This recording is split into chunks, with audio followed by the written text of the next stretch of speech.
Students, आज हम पढ़ेंगे उपसर्ग।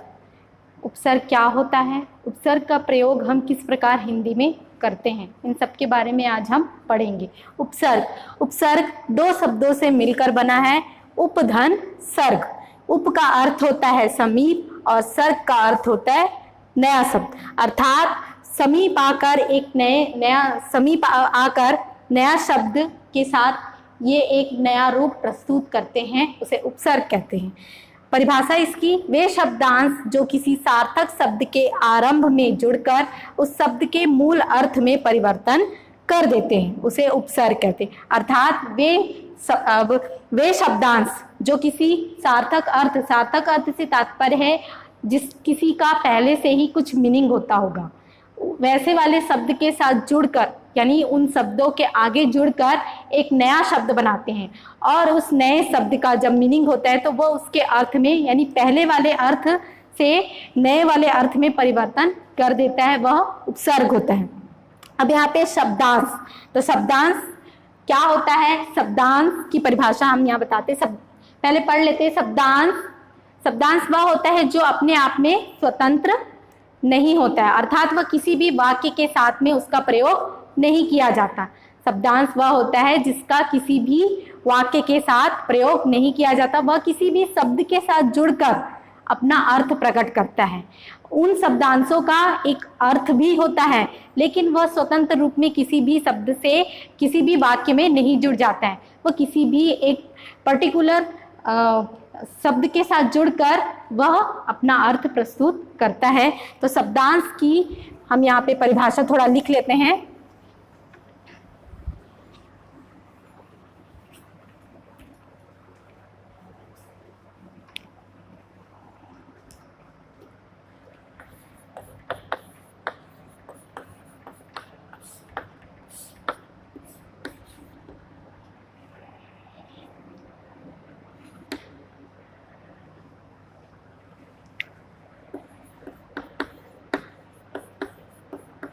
शब्दांश वे होते हैं जो किसी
अब यहाँ पे शब्दांश वे होते हैं जो किसी शब्द के साथ जुड़ते हैं, इनका स्वतंत्र रूप नहीं होता है, अर्थात ये किसी भी शब्द के साथ जुड़ते हैं, जुड़ने के बाद ये क्या कहलाते हैं, इनका अपने आप में स्वतंत्र रूप नहीं होता। अर्थात स्वतंत्र रूप नहीं होता का तात्पर्य है कि वह किसी भी वाक्य में शामिल नहीं हो सकती, परंतु अर्थ अवश्य होता है, परंतु इनका अर्थ अवश्य होता है। ये वाक्यों में स्वतंत्र रूप से प्रयोग नहीं किए जा सकते। अनु, जैसे हम एक शब्दांश लेते हैं अनु, ठीक है, अनु किसी भी वाक्य में जुड़ नहीं सकता, लेकिन अगर हम उसे उपसर्ग में प्रयोग करें तो अनु का अर्थ होता है पीछे, ठीक, इस शब्द का अर्थ होता है पीछे। अब उसका प्रयोग हम किसी भी शब्द के आगे जोड़कर बनाते हैं, तो जैसे कि वाद, ठीक, तो वाद का मतलब होता है बोलना, ठीक है। तो यहाँ पे अब ये बनेगा अनुवाद। ठीक, तो इस प्रकार हम जो शब्दांश होते हैं उनका प्रयोग कर सकते हैं, उपसर्ग के रूप में कर सकते हैं, लेकिन ये किसी भी वाक्य में प्रयोग नहीं किए जा सकते। अब हम पढ़ेंगे कि उपसर्ग का प्रयोग कहाँ कहाँ होता है।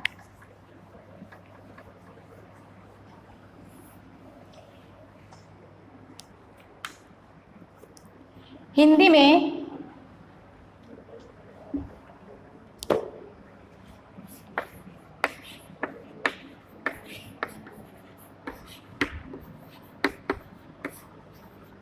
चार उपसर्गों का प्रयोग होता है।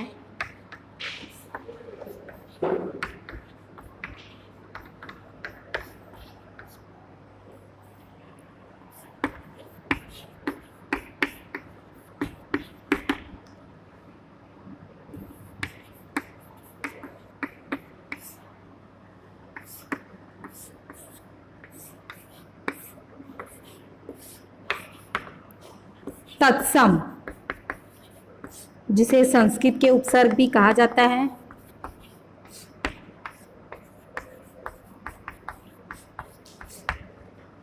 दूसरा तद्भव, जिसे हिंदी के उपसर्ग भी कहा जाता है।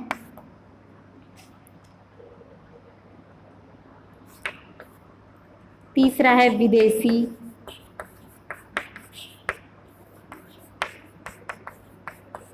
चौथा है अंग्रेजी।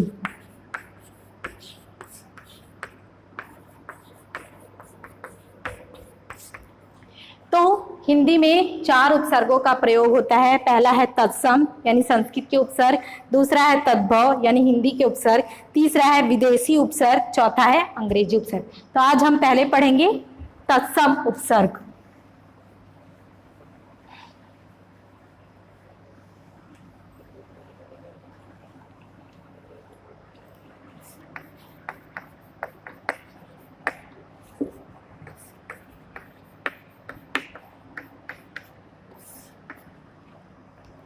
तत्सम वे होते हैं जिनका प्रयोग संस्कृत में किया जाता है और उन्हीं शब्दों का हम लोग हिंदी में भी प्रयोग करते हैं। जैसे अधि, अधि। अब अधि का तात्पर्य होता है बहुत अधिक।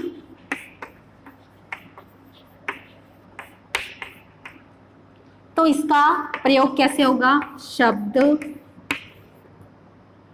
प्लस मूल शब्द इक्वल नया शब्द। अब यहाँ पे शब्द यानी कि उपसर्ग, ठीक है, उपसर्ग। तो अब यहाँ पे हमने लिया अधि, अधि हमारा क्या है? उपसर्ग। अब यहाँ पे कोई भी मूल शब्द ले सकते हैं, जैसे कि कार, कार लिए, ठीक है। तो कार का अर्थ होता है करने वाला, ठीक है। तो और अधिक का अर्थ होता है बहुत अधिक, तो अधिक करने वाला। तो इसका क्या बनेगा नया शब्द? अधिकार। उसी प्रकार अधि का और भी बनेगा अधि धन पति, अधिपति,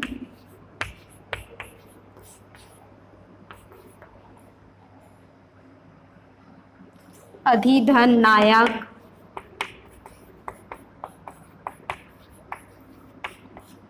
अधिनायक,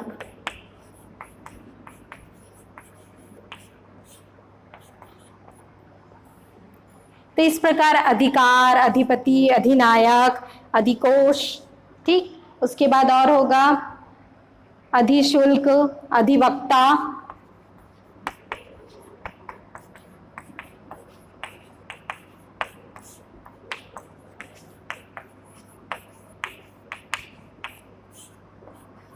अधिवक्ता। तो इस प्रकार एक अधि उपसर्ग से हमने 4 नए शब्द बनाए: अधिकार, अधिपति, अधिनायक, अधिवक्ता।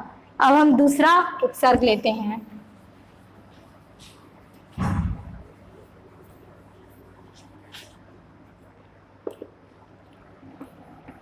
अति,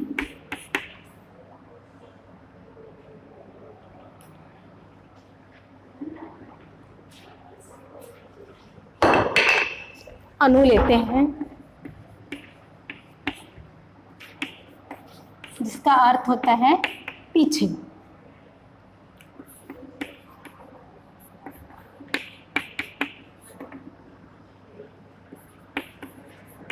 गमन, अनुगमन,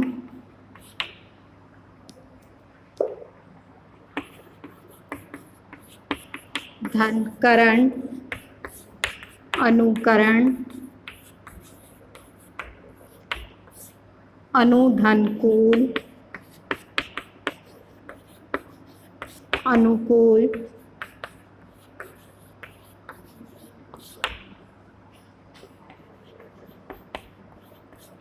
धनरूप, अनुरूप। इस प्रकार अनु का अर्थ होता है पीछे, ठीक है। गमन का अर्थ होता है जाना, तो पीछे की ओर जाना। तो इस प्रकार अनु उपसर्ग जोड़कर हम बहुत सारे शब्द बना सकते हैं, जैसे अनुगमन, अनुकरण, अनुकूल, अनुरूप। अब हम तीसरा उपसर्ग पढ़ते हैं।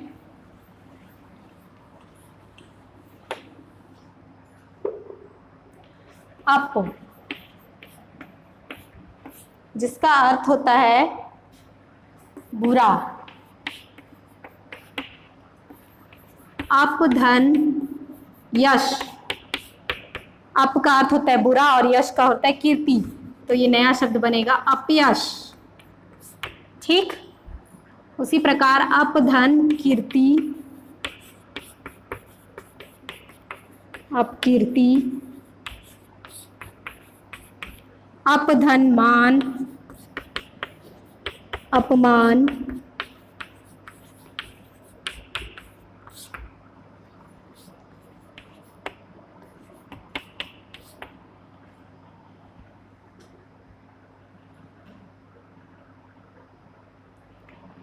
अपयश हो गया, अपकीर्ति, अपमान, अपहरण।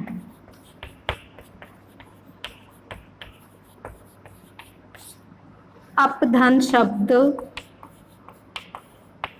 अपशब्द। इस प्रकार अप शब्द जोड़कर हम 4 नए शब्द बना सकते हैं। अपयश, अपकीर्ति, अपमान, अपहरण, अपशब्द, ठीक।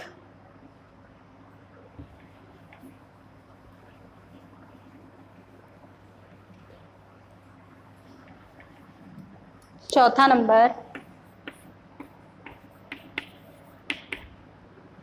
अति।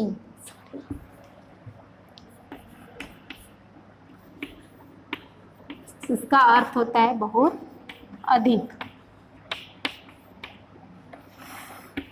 अति धन अंत, अत्यंत।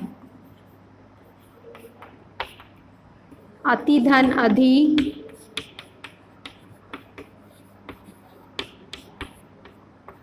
अत्यधिक।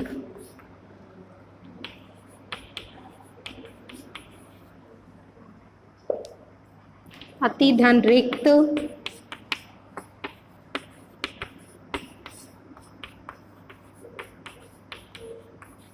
रिक्त। अति धन शुल्क,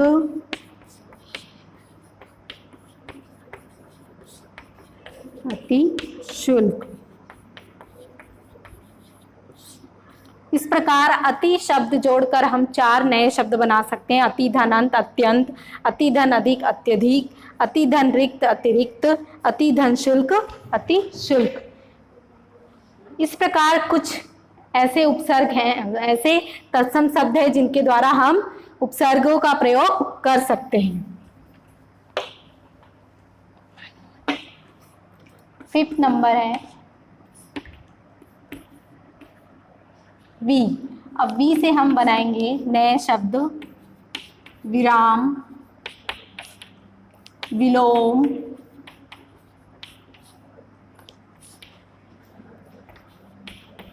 विशिष्ट,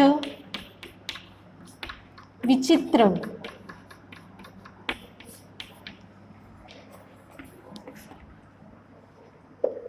उसी प्रकार अभी,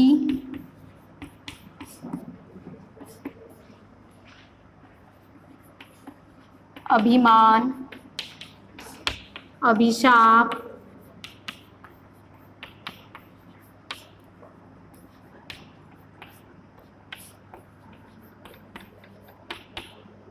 अभिरुचि,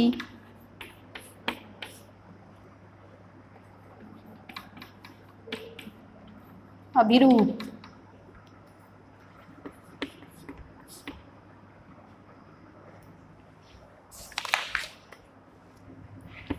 अ शब्द जोड़कर अवहेलना, अवमानना, अवगुण, औचित। तो इस प्रकार इन शब्दों के द्वारा हम संस्कृत के इन तत्सम शब्दों के द्वारा हम उपसर्गों का प्रयोग करते हैं। नेक्स्ट क्लास में हम तद्भव शब्दों के बारे में पढ़ेंगे। Thank you.